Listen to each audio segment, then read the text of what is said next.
Hello everyone, कैसे हो सभी। आई होप सभी ठीक होंगे एंड सभी की प्रिपरेशन अच्छी चल रही होगी। तो सभी को पता होगा कि भैया 4 से एसएससी एमटीएस का एग्ज़ाम लगा हुआ है हमारा। और इस टाइम में यही रहता है कि मतलब माइंड में थोड़ा ये चल रहा होता है कि भाई मैं कितना टारगेट लेके चलूँ, मतलब कितने मार्क्स मेरे को एग्ज़ाम में स्कोर करने हैं ताकि मैं एक सेफ़ साइड पे रह सकूँ, जो लिस्ट लगती है उसमें सिलेक्शन हो पाए। तो इस वीडियो में हम अपने सेफ स्कोर के रिगार्डिंग ही बात करने वाले हैं, तो मेक श्योर करना कि आप वीडियो कंप्लीट देखें। सबसे पहले तो एग्ज़ाम पैटर्न की अगर मैं बात कर लूँ तो इसमें आपके 2 सेशन में अब ये एग्ज़ाम कंडक्ट करवाया जाता है। पहला आपका मैथ्स और रीजनिंग का सेक्शन रहता है जिसमें आपको 20-20 क्वेश्चंस मिलते हैं और एक क्वेश्चन जो है वो आपका 3 मार्क्स का रहता है। इनको सोल्व करने के लिए आपको 45 मिनट्स का टाइम दिया जाता है और इसमें आपकी कोई भी नेगेटिव मार्किंग वगैरह कुछ ऐसा नहीं होता है। फिर आपका ये सेशन जब एंड होता है उसके तुरंत बाद आपका स्टार्ट होता है दूसरा सेशन, जिसमें आपकी आती है जीके जीएस और इंग्लिश। इनके आपको 25 क्वेश्चंस देखने को मिलते हैं एंड वही सेम एक क्वेश्चन आपका 3 नंबर का रहता है और इसमें भी आपको 45 मिनट्स का ही टाइम मिलता है। लेकिन इसमें क्या है कि इसमें आपकी 1/3 की नेगेटिव मार्किंग रहती है। इट मीन्स एक क्वेश्चन गलत होने पे एक नंबर आपका कट जाएगा। तो सेशन 1 जो हमारा रहता है ये क्वालिफाइंग इन नेचर रहता है। इसकी कोई कट ऑफ वगैरह में कोई इसकी हिस्सेदारी नहीं रहती है। ये जो दूसरा सेशन हमारा रहता है इससे ही आपकी जो है कट ऑफ बनती है। लेकिन बात क्या है कि अगर ये आप क्वालिफाई कर पाते हैं तो ही आपका ये सेशन जो है वो चेक होगा। अदरवाइज़ अगर इसमें आप क्वालिफाई नहीं हो पाते हैं तो ये सेशन आपका चेक ही नहीं किया जाएगा। तो इसका मतलब आपकी जो कट ऑफ है वो आपकी आउट ऑफ 150 कट ऑफ रहती है। तो अभी पिछले कुछ साल का अगर हम डाटा उठा के देखें तो एसएससी एमटीएस 2022 जब कंडक्ट करवाएगा तो उसमें अप्रोक्स आपकी 12,000 वैकेंसी थी। तो इसमें क्या है कि आपकी जो कट ऑफ रहती है वो बहुत सारी चीज़ों पे वेरी करती है। सबसे पहले तो इसकी खुद की 3 कैटेगरीज रहती हैं। एक तो एमटीएस 18 to 25, एक एमटीएस 18 to 27 और लास्ट में हवलदार। हवलदार की जो कट ऑफ रहती है वो इसमें भाई सबसे हाई जाती है आपकी। अगर अनरिजर्व्ड कैटेगरी की बात करूँ मैं 2022 में, तो एमटीएस 18 to 25 आपकी गई थी 125 पे। 18 to 27 वाली आपकी गई थी 125.5 है ये, लेकिन बाकी अगर मैं एग्जैक्ट आपको बताना चाहूँ तो 125.48 पे इसकी जो कट ऑफ है वो लगी थी। हवलदार की 133 गई थी। ओबीसी में ये डाटा है भाई 124.82 आपकी एमटीएस 1825 की रही थी। ईडब्ल्यूएस की 122.55 रही थी और एससी एसटी की अगर मैं बात करूँ तो वो यहाँ पे स्टैंड कर रही थी। वही सेम चीज़ है, कोई भी कैटेगरी हो आपकी, हवलदार की जो कट ऑफ रहती है वो इनमें सबसे हाई जाती है। ओबीसी में आप देखोगे 131। एमटीएस की दोनों कैटेगरीज से हवलदार की कट ऑफ ज़्यादा गई है। ईडब्ल्यूएस में भी 131 गई थी, क्योंकि ईडब्ल्यूएस ओबीसी में कट ऑफ का कोई ज़्यादा फर्क आता नहीं है। तो ये तो था आपका 2022 का डाटा। अब अगर 2023 की हम बात करें तो 2023 का मैंने यहाँ पे डाटा लिखा नहीं है भाई। क्यों नहीं लिखा है? उसका रीज़न ये है कि उसमें जो आपकी वैकेंसीज़ थी वो कुछ हद से ही ज़्यादा कम हो गई थी। आपकी अप्रोक्स 1800 वैकेंसी थी। अगर एग्जैक्ट में बात करूँ तो 1773 वैकेंसी आपकी थी, जो कि ऑन एन एवरेज से बहुत ज़्यादा कम हो जाती है, क्योंकि इसकी एवरेज वैकेंसी अप्रोक्स 7 से 8 हज़ार के करीब रहती है। तो ये 1800 वैकेंसीज आना कुछ हद से ही ज़्यादा कम हो गया था। तो उसकी जो कट ऑफ गई थी वो हमारे लिए मैटर भी नहीं करती, क्योंकि इस बार हमारी ठीक ठाक वैकेंसीज आई हैं। बाकी उससे नेक्स्ट ईयर की बात की जाए 2024 में आपकी 11,518 वैकेंसी थी एमटीएस की। अगर उसमें हम कट ऑफ की बात करें तो ये कट ऑफ आपकी एमटीएस 18 to 25 ईयर वाली कैटेगरी की है, क्योंकि उसी की कट ऑफ सबसे कम जाती है। और ये स्टेट वाइज भी वेरी करती है, किसी स्टेट में वैकेंसी कितनी है उन सभी चीज़ों पे भी डिपेंड करती है। तो उसी के चलते अनरिजर्व्ड कैटेगरी की जो कट ऑफ रही थी वो वेरी कर रही थी भाई 128 से 140 के बीच में। मतलब किसी स्टेट की 140 आ रही है, जैसे भाई ये जो नॉर्थ वाले स्टेट्स हैं, कई बार बिहार की भी अच्छी खासी 135 136 के करीब रह जाती है। उत्तराखंड की भी हाई चली जाती है। दिल्ली हरियाणा की रहती हाई है। तो किसी स्टेट में जैसे एमपी हो गया, एमपी में वैकेंसी ज़्यादा हैं तो भाई उसमें कट ऑफ कम चली जाएगी। तो बहुत सारी चीज़ों पे वेरी कर जाती है। तो उसका जो स्टैंडर्ड था वो 128 से 140 तक वेरी कर रही थी। अब अगर हर स्टेट की मैं बताने बैठूँ तो उसमें आपका भी टाइम वेस्ट होता है और वो रिलेवेंट भी नहीं है। इसके बाद अगर ईडब्ल्यूएस की बात करें तो ईडब्ल्यूएस की कट ऑफ भी उसी तरह 122 से 137 तक वेरी कर रही थी।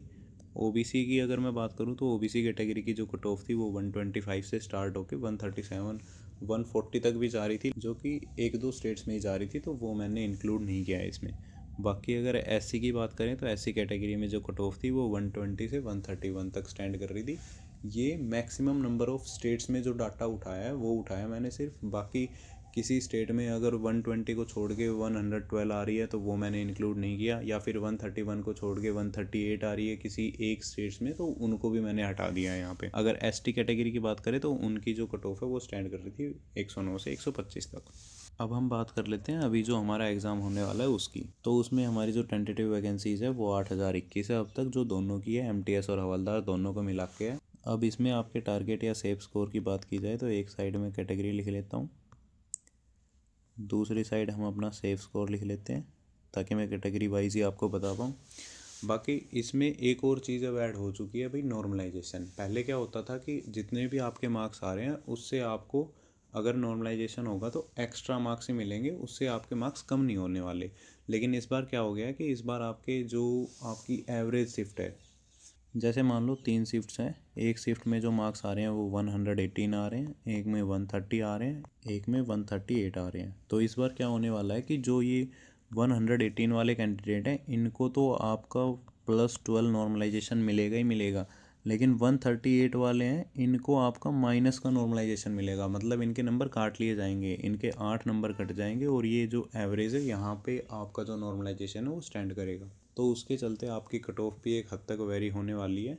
तो उसी चीज़ को ध्यान में रख के मैंने ये जो सेफ स्कोर है ये आपके लिए बनाया है। अगर मैं अनरिजर्व्ड कैटेगरी की बात करूँ तो उसमें अगर आप 126 प्लस रो स्कोर कर रहे हो तो आप एक सेफ साइड पे हो, लेकिन तब तक जब तक आपकी शिफ्ट बिल्कुल ईजीएसटी नहीं हो जाती है। क्योंकि भाई कौन सी शिफ्ट ईजी आएगी कौन सी शिफ्ट हार्ड आएगी ये चीज़ें तो मेरे हाथ में है नहीं, तो इतना तो मैं बता नहीं पाऊँगा आपको। लेकिन ये है कि अगर आपकी एक एवरेज शिफ्ट है और उसमें अगर आप 126 स्कोर कर रहे हो तो फिर ये आपका बिल्कुल सेफ स्कोर है।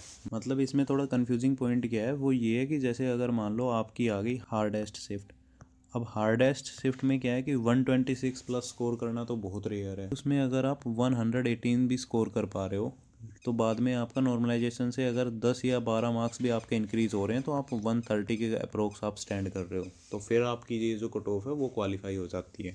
लेकिन अगर आपकी मान लो आ गई सबसे ईजीएस्ट शिफ्ट, उसमें आप क्या करोगे, उसमें जैसे आप कर रहे हो 127 स्कोर कर रहे हो, लेकिन फिर आपका नॉर्मलाइजेशन होके आपके 8 नंबर माइनस हो जाते हैं इसमें से, तो आप कहाँ पे स्टैंड करोगे 119 पे। तो फिर वही बात हो जाएगी कि भाई आए तो मेरे 127 थे लेकिन ये मेरा सिलेक्शन क्यों नहीं हो पाया या वो सारी चीज़ें।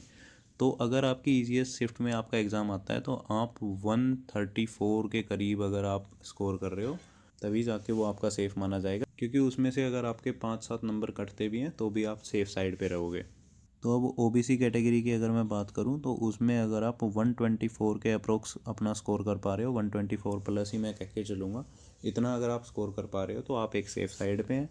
अगर ईडब्ल्यूएस कैटेगरी की मैं बात करूं यहाँ पे तो इसमें आप 123 अपना सेफ़ स्कोर मान के चल सकते हो। अगर आप इतना स्कोर कर रहे हो तो फिर आप सेफ़ साइड पे हैं। और यहीं पे अगर मैं एससी और एसटी की बात कर लूँ तो एससी कैटेगरी में अगर आप हैं तो उसमें आप 118 तक अपना स्कोर कर पा रहे हैं, तो फिर आपको टेंशन लेने की ऐसी कोई ज़रूरत नहीं है, आप बिल्कुल सेफ़ साइड पे हैं। और अगर एसटी कैटेगरी की मैं बात करूँ तो उसमें भी 115 तो आपको स्कोर करना ही पड़ेगा, इतने तक तो आपको जाना ही है अगर आपको सेफ़ साइड पे अपने आप को देखना चाहते हैं तो ये थी आपकी सारी चीज़ें। आई होप आपको अच्छे से समझ में आई होंगी। बाकी इसके अलावा मैं जीके जीएस और इंग्लिश की एक स्ट्रेटजी वीडियो भी प्लान कर रहा हूँ जिसमें मैं आपको Delhi police constable, Delhi police head constable या फिर सीएचएसएल, मतलब मेनली 12th लेवल के जो भी एग्ज़ाम अब तक एसएससी ने कंडक्ट करवाए हैं उन सभी पे बेस्ड रहने वाली है, जिससे आपको आइडिया लग सके कि भाई कौन से ऐसे मेन टॉपिक है जिनसे एसएससी हर एग्ज़ाम में क्वेश्चन पूछ रहा है, ताकि उनको आप अच्छे से प्रिपेयर करके जा सको। सो वो वीडियो भी आपको कल या फिर परसों शाम तक आपको मिल जाएगी। सो अभी के लिए सिर्फ इतना ही। बाकी अपनी प्रिपरेशन अच्छे से करें भाई, अपना टारगेट स्कोर मान के चलें कि भाई इतना मेरे को एग्ज़ाम में स्कोर करके आना है, और उसी हिसाब से अगर आपको 10 घंटे भी पढ़ना पड़ रहा है तो उसमें कोई दिक्कत नहीं है। लास्ट के 10-15 दिन बचे हैं, अगर आप दिन के 10 घंटे भी निकाल रहे हो तो मोर देन सफिशियंट रहेगा, आप अच्छे से अपना स्कोर कर पाएंगे। सो अभी के लिए सिर्फ इतना ही। Thank you, thanks for watching the video.